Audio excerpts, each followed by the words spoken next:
తగ్గిస్తూ coming 3 academic years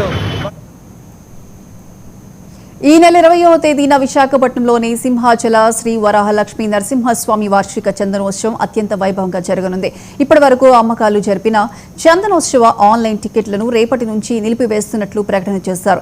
ఇక రేపటి నుంచి బ్యాంకుల్లో టికెట్ల విక్రయాలు జరగవు. శుక్రవారం ఉదయం 8 గంటల నుండి మనమిత్ర వాట్సాప్ ద్వారా మాత్రమే పరిమిత టికెట్లను విక్రయిస్తారు. 1300 రూపాయల టోకెన్లను దేవస్థానం అధికారిక వెబ్సైట్ చందనోత్సవం ap.go.in లో 9552300009 వాట్సాప్ నెంబర్ ద్వారా మాత్రమే బుక్ చేసుకోవచ్చని దేవస్థాన అధికారులు వివరించారు. చందనోత్సవ ఏర్పాట్లు భారీగా జరుగుతుండగా పోలీసులు పెద్ద ఎత్తున ట్రాఫిక్, పార్కింగ్, క్యూ సదుపాయాలు, భక్తుల క్రమబద్ధీకరణపై దృష్టి పెట్టి ఏర్పాట్లు చేస్తున్నారు. నమో నారసింహాయ.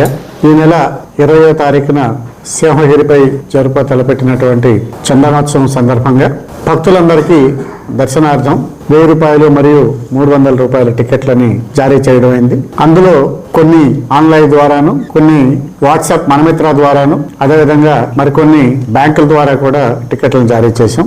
ఈ రోజు వరకు బ్యాంకుల ద్వారా కూడా మనం సుమారుగా 12,510 టికెట్లని జారీ చేయడం అయింది. అదేవిధంగా ఆన్లైన్ ద్వారా సుమారుగా 10,500 టికెట్లను జారీ చేశాం. ప్రభుత్వం యొక్క ఆదేశాల ప్రకారం ఆన్లైన్ సౌకర్యం అనేది చాలా ఎఫెక్టివ్ గా పనిచేస్తున్నందున 1000 రూపాయలు టికెట్లని సుమారు 2,215 టికెట్లు 1000 రూపాయల టికెట్లు, అదేవిధంగా 300 రూపాయల టికెట్లు 3,370 టికెట్లని ఆన్లైన్ ద్వారాను, అదేవిధంగా వాట్సాప్ మనమిత్ర ద్వారా 1000 రూపాయల టికెట్లు 460, అదేవిధంగా